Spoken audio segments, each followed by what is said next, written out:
Hi everybody, hang out with me. Eddie's my mom anytime you want. Welcome back. Welcome I guess you're back. always here. Well, I'm saying welcome back to if anyone's listening for the second or third time. Or the first, welcome. Well, first of all, thank you to our podcast listeners. Thank you. Should we just list all 10 of them by name? Thank you. My BFF from high school for listening to this. You know who you are. No, I'm kidding. But yeah, thank you. Emily called me this week and she's like, people listen to it. And there are things we can improve on for sure. And we're going to do those things. But she said really kind things that people said about us and what we're doing. So it gave me a little more confidence in doing this just for the fun of it. No, really, we're so grateful. A few housekeeping again. The goal is to record Thursday nights so that I have time to edit over the weekend. Who knew? I'm learning a lot. But then episodes should hopefully drop on Mondays. So you can plan on that. And if you really, I don't know, should we beg? Is it time to beg yet? I mean, if you really want to do a good deed for the day, a 5-star review would be fabulous. Give us that review. Only if you want to, though. But 5 stars. There's you want to know who I've given a 5-star review to? This is so embarrassing. Yeah, who? Fun fact about me. There's 3 reality TV shows that are my comfort shows that when my husband is gone on work trips, when he's gone late, when he's at work, I turn on these shows just as background noise. And the 3 shows are, I can't believe I'm saying this. The first one is Dance Moms. I will fall asleep to Abby Lee Miller screaming at children. It's terrible. The second one is... Wait, pause. I think we need to do a Dance Mom deep dive. Or where are they at now? We could research where they're at now or something. I've read Nia Sue's book. I know where she's at. You ask me, Brooke Highland getting married any day now. I sadly know these things and it's so embarrassing. Abby and Kathy just were on a podcast together. I haven't listened to it yet, but I know these things. So I will deep dive. The second one is Sister Wives. I love Sister Wives. I've just watched it for the 20 seasons and now I just rewatch it and I pay for Discovery Plus just so I can watch Sister Wives when the new episodes come out. Don't tell Easton that he thought I canceled it and I just resubscribed. And then my last one, oh my gosh, where's my last one? Why can't I remember the third one? I'm blanking. So maybe there's just 2, but I swear there's a third one and tonight laying in bed, it's going to hit me being like, this is it. Okay, those are 2 good choices. Well, I don't know if they're good, but they're a good watch. Anyways, I don't remember what you were saying. You can continue, or was I talking? I remember. We remember. 5-star review. Yes, here we go. Okay, 5-star reviews. Circling back, 5-star review. If you do watch Dance Moms, you will know that there's Christy and Kelly. Christy is Chloe's mom. Kelly is Brooke and Paige Highland's mom. They do a podcast called Back to the Bar. They recap Dance Moms episode. And I haven't consistently listened to it for probably 2 years. But the first time I did listen to it, they said, please give us a 5-star review. We want to keep doing these. And I headed right over to my 5-star review and I clicked the 5 stars. And I really hope Christy and Kelly know that out there. No, but please just. So it was easy. It was so easy. Gosh, that was a tangent. Sorry. Continue. Well, one other tangent. Christy was the first blue check to follow my public Instagram account almost a year ago, and I was freaking out. I remember this. This was awesome. She may have unfollowed me. I don't know. I haven't heard from her in a while. Maybe I should send her a DM and tell her. Send her a link to the podcast. Yes. Okay. Ask her for some input and some tips. But you survived. The storm came. Let's catch up. First of all, there were a lot of people who were highly affected by the storm. And so I'm really sorry for those of you that lost power. Nashville, I saw just everything froze over. Super sad. Hopefully everyone's doing a little bit better. Us here in good old Oklahoma, we were okay. I live in northwestern Oklahoma. And so we got a lot of snow. We got 12 inches, which for those of you that grew up around snow, grew up around the mountains, you're like, oh, that's not a huge deal. For Oklahoma, that is huge. And they don't have snow plows the same way Utah did growing up. My husband missed the first day of work because of snow. Then we had the weekend, Saturday, Sunday. They canceled work Monday and Tuesday. So we had 5 days of where we literally didn't leave our house because the snow comes down and then it immediately turns to ice. So everything is just iced over. If you try to drive, you will just slip and slide, and there's no snow plows. No one's out there shoveling. They don't believe in shoveling here in Oklahoma. You just let it melt eventually. And until then, you just don't leave your house. So we really just stayed inside this weekend. We watched a lot of TV. We did some house projecty things. It was a very fun and chill weekend. I didn't mind it at all. How was your week? Well, after my first week as a dance mom, I think I'm ready to be locked in a house in an ice storm. I mean, it was very chill, but Nellie had a mini cheer performance, which she requested very specific instructions of a high pony, face paint. We had been talking about this for like 24 hours. And then we had ballet run throughs. We've got ballet pictures tomorrow. I'm trying to keep track everyone's, as in everyone, I mean my daughter's rehearsal times. Plus, I feel like the ultimate dance mom since I work at the dance studio. I think of all these dancers as you were literally my Melissa own. from Dance Moms, not to like bring it back around, but she worked at the studio. You work at the studio. Her daughter dances at this. You are, wow, we are just dance moms talking today. Okay, continue. It is not for the weary. I will tell you that. I've got a 3-year-old and she had one cheer performance and we're getting ready. We haven't even had the ballet performance and I feel tired. But she's really excited. Every time I talk to her, she's just pumped to be the best dragonfly the world has ever seen. She also said something hilarious. I promise this won't be a Nellie podcast, but I did write something down that I had to tell you. So it was another big, exciting event this week. Lizzie graduated from nursing school. So we had her graduation dinner and Davey and I were driving out to it because there weren't enough tickets for us all to go to graduation. Our parents and grandparents were going. We were meeting them for dinner after. And we're on the freeway and Nellie keeps saying something over and over again and we're trying to understand her. We keep having her repeat it and she starts getting really frustrated that we're not getting what she's saying. So we get the sentence and we understand that she was saying, did you know Lizzie got a real blank for graduation? So that is as far as we got. We're like, Nellie, you couldn't figure out the blank. We're like, a real what? And she just is getting more frustrated and she's like, that's not what I'm saying. Davey and I look at each other and we literally don't know what to do. So I say it one more time and she says it and I figure it out. I'm trying to think of a code word for this other person in the story. Zach is the code word. So she says, did you know, granted, I had never said this to her. I had said this to you, to Abby, one time 10 hours earlier, just in passing briefly on the phone. So she says, did you know Lizzie got Zach a wheelchair ticket for graduation? Because Zach had a surgery and needs a wheelchair. He's on crutches from his surgery. And so Lizzie was able to get a 6th ticket for graduation. And I had told you that in a matter of like 7 seconds on the phone.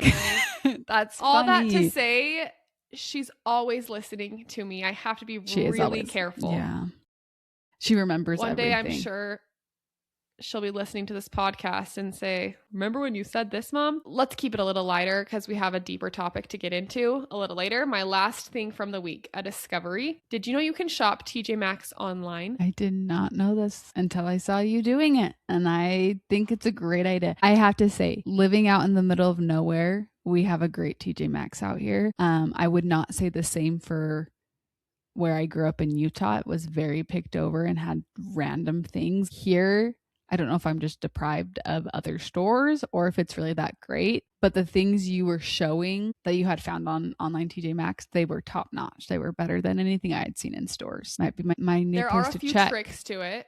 Yeah, it does seem very Yes. overwhelming. It's like shopping on Nordstrom Rack online. You kind of start to get a headache and then you give up, and it was a waste of your time. No, that is a little bit how it is. So what you have to do is when you find something you like, you then go to the suggested items at the bottom, look there first, the related items, or figure out brands that are sold there. So I figured out Laura Ashley is a brand there that I liked a lot of their stuff. So then when you search by that brand, it's a lot easier. Got it.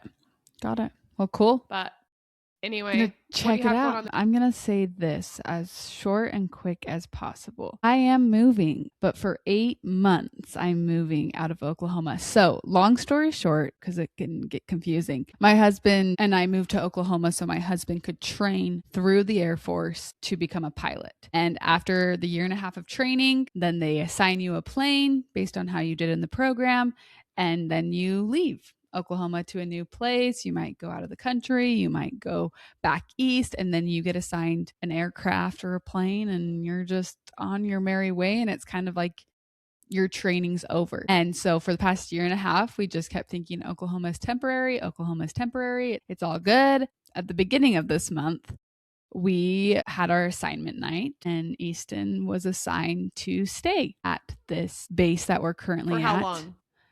Can you say for how long? Yeah, we're going to be here for the next 3 to 4 years because they've asked Easton to now become an instructor. So instead of being a student at the training base, he is now instructing the students, which it's not like a downgrade. It's not like he did anything wrong. And I'm not just saying that to hype up my husband. It really is something to be like proud of yourself that they see you as someone who can teach someone how to fly a plane with little experience that my husband does have. It is a great family life for military. If you know anything about the military, it's kind of chaotic, and this is a very consistent job you can get within the military, meaning there's not deployments during the next 3 to 4 years, which is a blessing. There's a lot of flexibility on my husband's part to be really family focused. And so there are so many pros.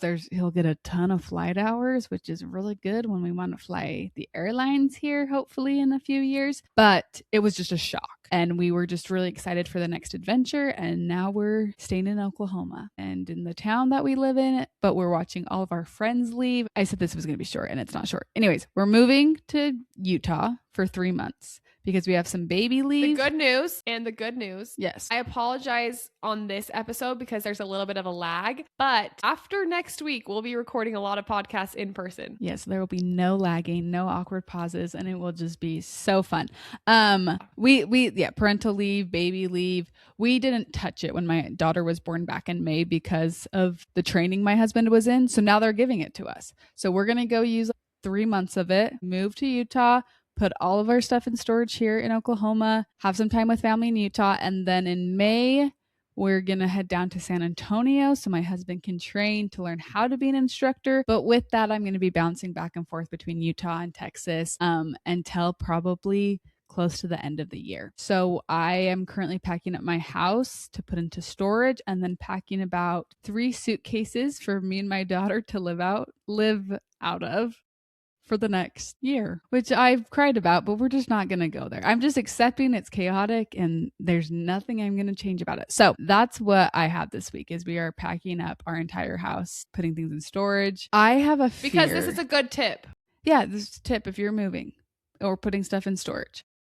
I have a fear of rats, rodents, hamsters, guinea pigs. My kids will never come. If they come home, I'm like, Mom, Sally Joe has a hamster. I want a hamster. I'll say, suck it up. We'll get you a hermit crab. I will not let a rodent, hairy, 4-legged animal, other than maybe a dog one day in my house. It's just not my thing, and that's okay. I'll hold a spider. I'll kiss a snake. I will not touch a rat or a mouse. And I have this fear with storage units that they're just going to be full of creatures. And so I have been talking to people. My cute sister-in-law gave me some advice on how to avoid mice specifically getting in your stuff in a storage unit. Originally, I had things in cardboard boxes. Here's a tip. If you're moving, go to your local wine liquor store and call every day and ask for boxes, and they'll save them for you. And they're great boxes because they're smaller, so you don't like overpack them and you're not buying boxes. So that's like a little tip. They're also really thick and sturdy because they carry a lot of weight. They're awesome. They have the liquor in them. Anyway. Yes. Yeah. So okay, enough about liquor boxes. And that's about like liquor boxes. That's how we moved all our stuff out here to Oklahoma, is because I went to the liquor store every single day. But I had already done that here in Oklahoma, preparing to put my stuff in storage in cardboard boxes. And then I started to learn that that's not a great thing to do, even if there's no food in them. So I had a sweet friend call me yesterday, and she's like, hey, how can I help you? And she had been asking, but she finally just called and said, I'm going to help you, so you better tell me what to do. Oh, I'm going to cry. And I said, will you go? I'm going to cry. I know. Her. Will you go to Walmart for me and pick up 10 heavy duty bins so I can avoid mice? And she said, sure. And so her and her husband were so sweet. They went and got them, and then they chatted with me. And anyways, just that all being said, I am doing everything in my power not to get mice into my storage unit. I had mom call the storage unit place because I had a breakdown talking to mom about the mice. And mom's like, it's okay, let me just call. So mom calls like 1-800-storage in Oklahoma and is like, hi, my husband and I are thinking of using one of your units. Can you tell me what you guys do to avoid any rodents? She's like, I approached it not to make them. I'm like, the defense being like, do you have a rodent problem? But and they were really nice. They gave her great advice. Apparently they spray, but what are they going to tell you? Oh yeah, we have a huge problem and we don't know what to do about it. Of course they're going to tell you that there's not a problem. But I swear, if I like come back in November and I open my couch and there's just some little mouse droppings, I'll burn my couch to the ground.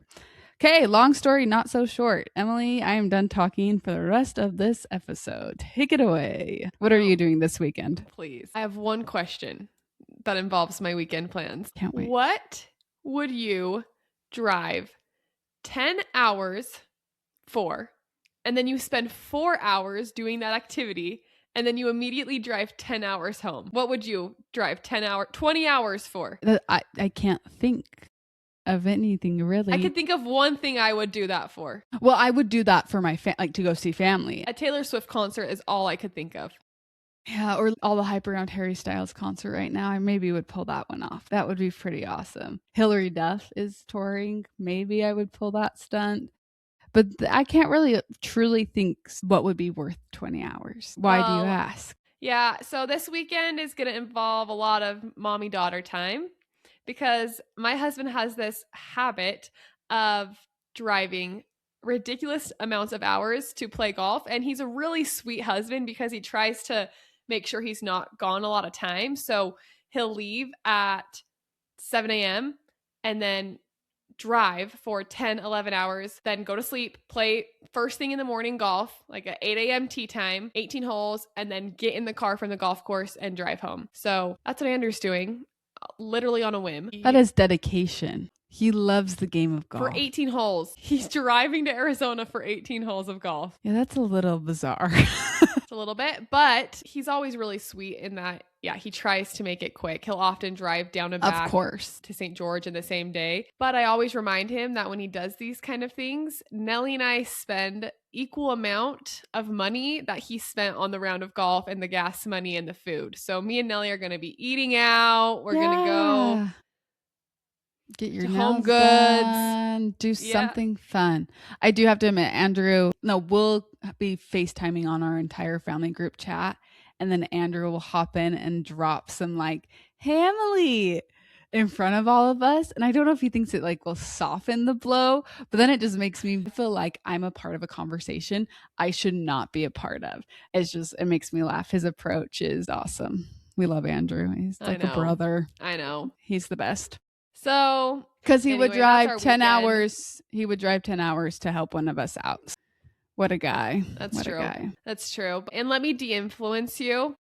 As you can see, I still have not gotten this totally set up as our laundry room podcast studio, and those bathroom tiles are still exactly where I left them. But sometimes projects stay half finished for a while. Let's jump into our topic.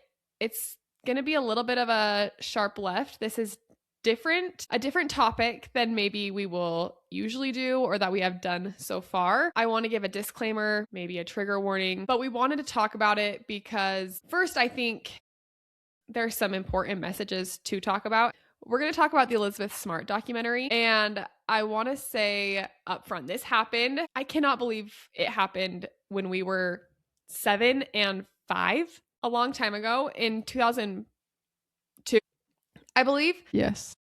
But it happened 25 minutes from where we grew up. And in the Salt Lake Valley, the Wasatch Front, if you are from here, it was everywhere. And honestly, some of my most vivid memories as a kid that young revolve around Elizabeth Smart. It sounds crazy. And we have some stories that kind of will give you some insight into our family. But first, we wanted to really approach the documentary with our thoughts and review and respect for Elizabeth and her family. I was originally not going to watch it because I had a lot of fear and anxiety, and I don't love anything scary, sad. I don't do true crime. It just seemed heavier. And then I had a friend message me and say, I think you really will like the documentary. It's from her family's perspective. It's really, really well done.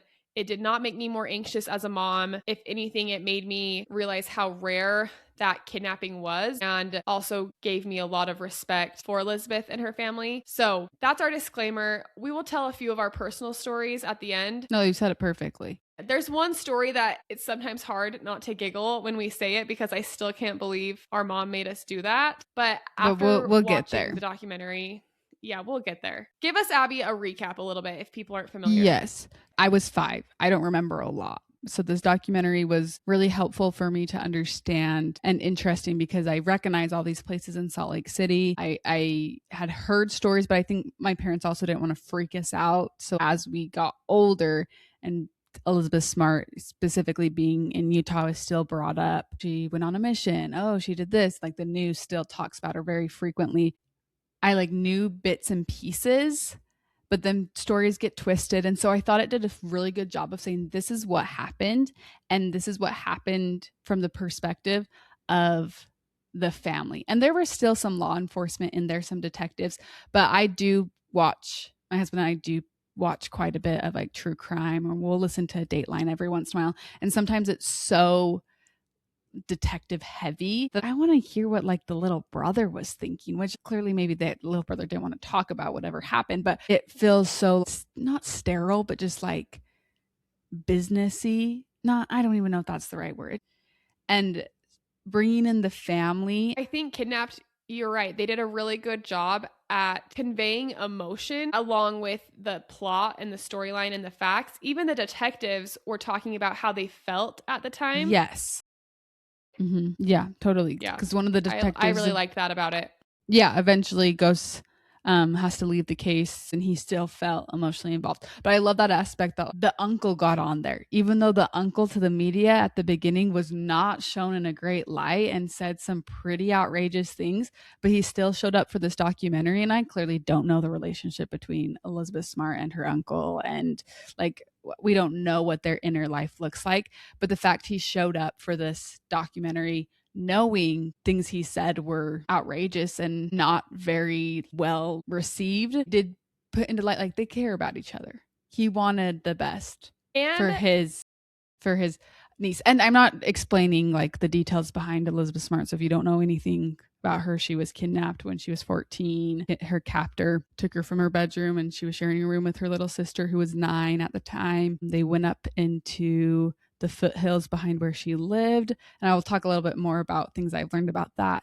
But this was a very normal family, well off family. Where they live is a very prestigious part of Salt Lake City. Yes. She played the harp. And this individual who kidnapped her, He had some religious extreme ideology and was off his rocker, spent time being homeless. That's where originally the family had met him. They had made a connection while being in downtown Salt Lake. He worked on their house once. That's the thing. I always thought he was always around. He worked on their home doing odd jobs once for maybe 3 hours and then did not kidnap her until about 9 months later. So it wasn't this person always around. The documentary, I was very impressed by the little sister, Mary Catherine. Mary Catherine. Yes. I thought that story, it like hit me so hard to just imagine being this little 9-year-old, this horrible thing that has happened. You are trying to navigate that and like digest all that. People are trying to not let you know anything so that you can remember things. And that would have been really hard. And then she's the one who finally 4 months later connected the dots. This is not part of the documentary, but Elizabeth Smart has a YouTube channel and it's really fascinating. And she goes into depth about a lot of things, about the work she's doing. She says this quote, like at her funeral, she doesn't want everyone to get up and only remember her by, oh, she's the girl that got kidnapped. She's like, no, I want to be remembered as a nice friend and a good wife and this and that and whatever. So her YouTube channel is really cool. And she just put out a video and it is fascinating. I would say it is even more fascinating than the documentary. And this video is about 45 minutes long. And she goes up the trail that her and her captors took her originally in the camp they stayed at. And I didn't realize he had built like a bunker up there. It's a 3.5 mile walk to the highest camp. She has her brother and her sister-in-law recording her during the entire thing. And it's pretty recent. I think they did it this last fall. And it's fascinating. And I learned, I would say, even more just about kind of the nitty gritty of how this all happened. This YouTube video just really put in perspective of what she went through, and she's telling you all about it. And it's interesting too, because her brother, I won't say it's dark humor because I don't want to say their humor style, but you can tell she talks about it not like it defines every ounce of her. And I think that's really refreshing. She does fabulous in the documentary doing that as well. But if you are more interested about it after watching the Netflix documentary, check out her YouTube channel. It's really eye-opening, and she's a really good example of being authentically herself, and she radiates power to me. So those are my thoughts. No, I had no idea about that. So I'm going to go watch it. It's really cool because in the documentary, it goes through the timeline of what's going on while she's gone. So it goes for a few months of what's happening looking for her, and then it restarts time and it turns back the clock, and then she tells her exact count of those few months from her perspective and what was going on in the mountains and when they would come down to Salt Lake.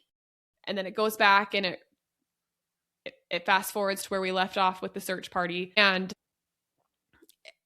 I got way more emotional. I plan on taking notes for the podcast during it, but I was locked in. I was just fascinated and also amazed by everyone's power. And she did write this Instagram post and said, "Kidnapped Elizabeth Smart will be available to stream on January 21st, 2026. There will be victims and survivors who watch this, and I hope they realize they're not alone and that they don't have to be ashamed of what happened to them. And I hope that people who watch this can gain compassion and understanding for other families who are going through this. I also hope it brings comfort that there are happy endings and that even after terrible things happen, you can still have a wonderful life." And I had so much empathy for her family as well when she says other families who have gone through this. That beginning part when her dad was getting and her uncles were getting questioned as suspects. It would be such a yucky feeling as a father, as like that's so much. I think even someone who was nervous to watch, it was definitely worth the watch. For sure. You leave feeling just this sense of power from Elizabeth Smart, and that is pretty amazing. I think it'd be fascinating for anyone, but to give some perspective, again, we grew up, this was happening. Everybody was talking about it. Even as a 7-year-old, I knew about it. And it's not because my mom and dad were telling us all these scary details. It was impossible to avoid because there were pictures of her everywhere. There was no way around it. And even mom tied a blue ribbon on our mailbox or on our front porch because they had these blue ribbons all over the valley. And they don't talk about this in the film, but they show videos of it and pictures of people with ribbons and tying ribbons on, just briefly, I think, on a bench. But there were blue ribbons tied all over the city. So I don't know exactly why. I think so Elizabeth could see one and know. The search was continuing. They hadn't forgotten about her. Yeah. And then also probably just in solidarity for this family who went through this horrific thing. But when she was found, mom said she put the ribbon in an envelope and mailed it to the Smart family. I did. That's so sweet. I think she wrote him a little note too. Just said, we've been praying for you guys, and so sweet. But really, it affected children everywhere because I slept on mom and dad's floor for all of those 9 months. I mean, it was scary.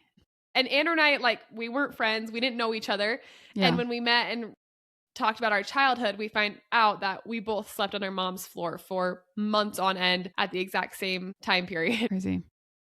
I remember when she was found, we were driving in our white car. I remember exactly what car it was. And I remember where we were in our city when we heard on the news, like the radio. You know how mom used to listen to the radio, the KSL news on the radio? Mm-hmm.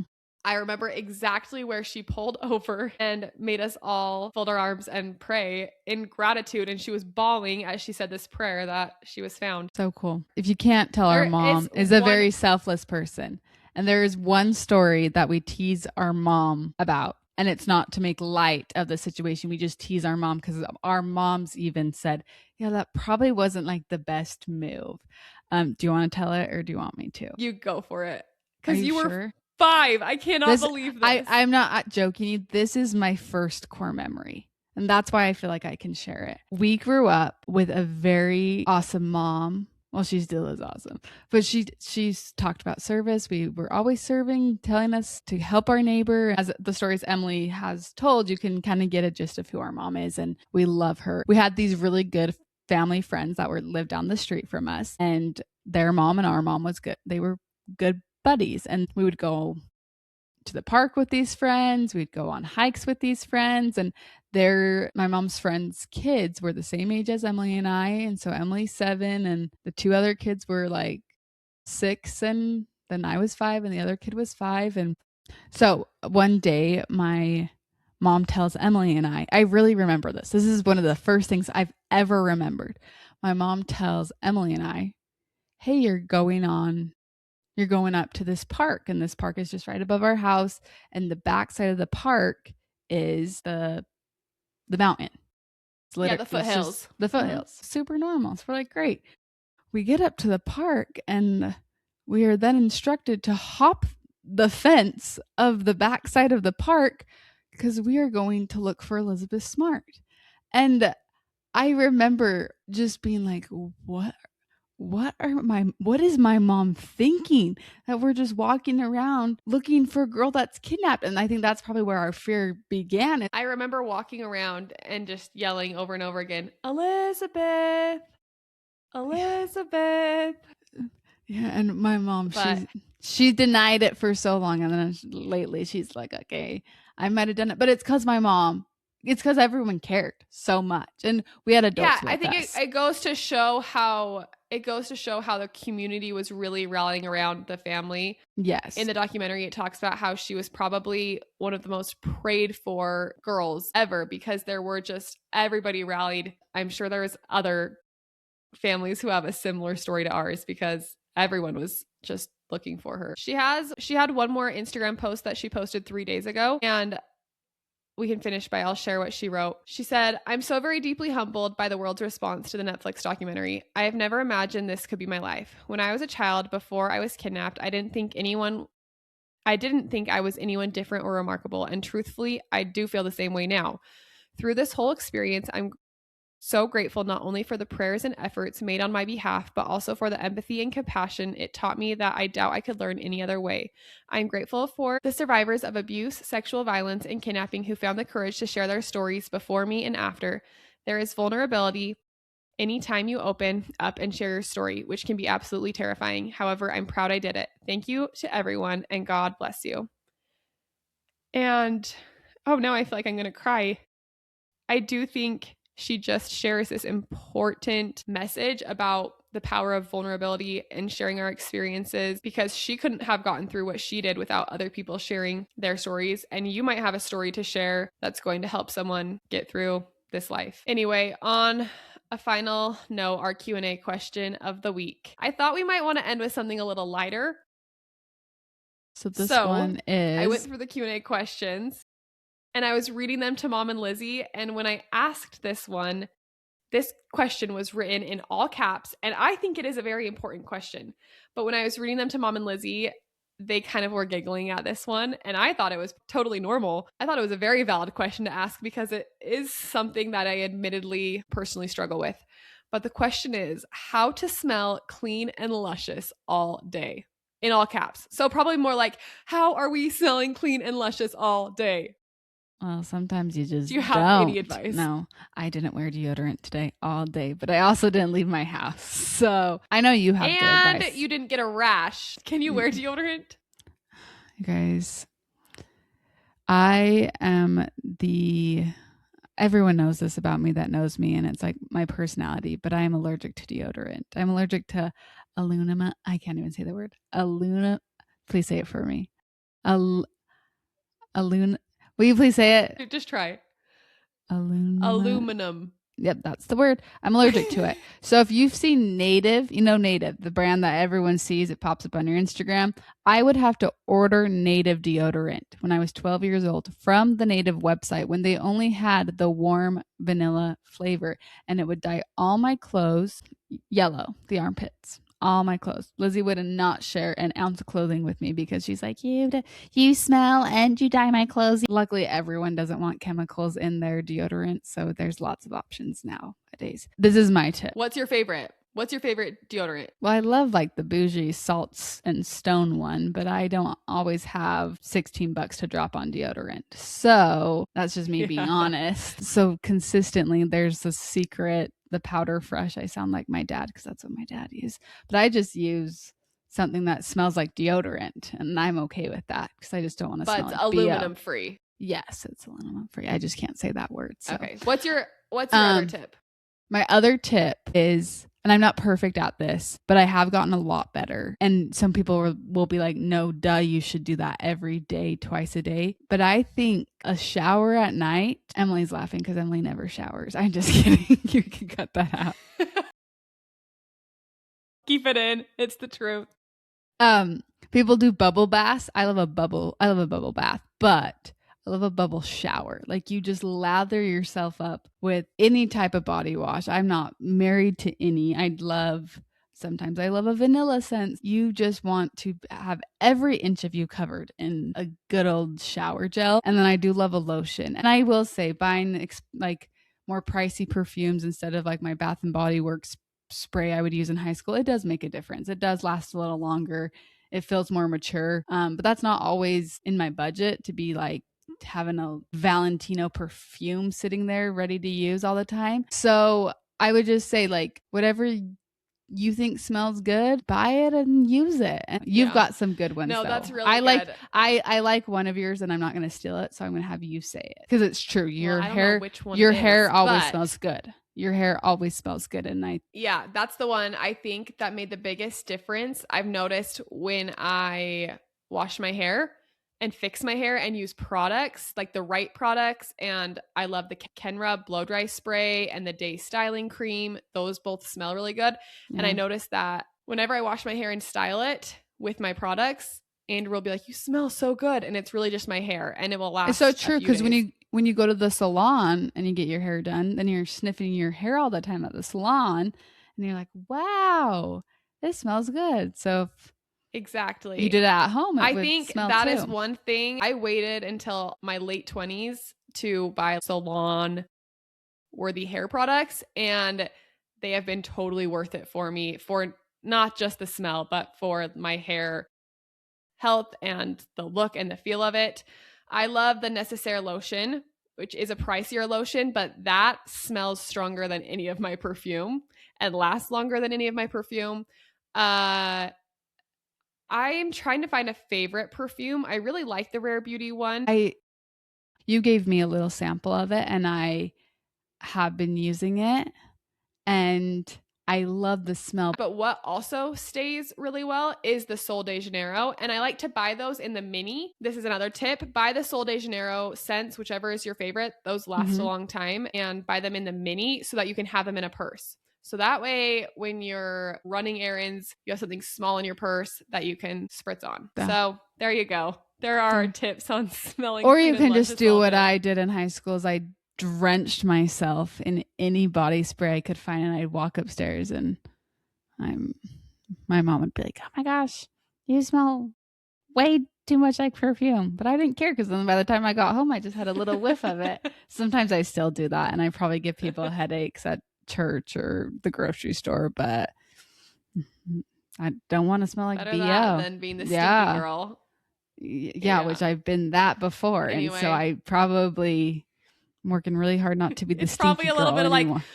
You're overcompensating from the trauma of being allergic my to little sister. My little sister bullied me into, I guess bully's a strong word these days. My little sister teased me so hard that I now feel like I need to always smell like Sephora threw up on me, but it's fine. It's whatever. I didn't really give good tips. So everyone listen to Emily. I just said to shower, which is probably a good thing to do. No, you had great tips. You're a natural at this. It was so fun talking to you. I can't wait to do this in person.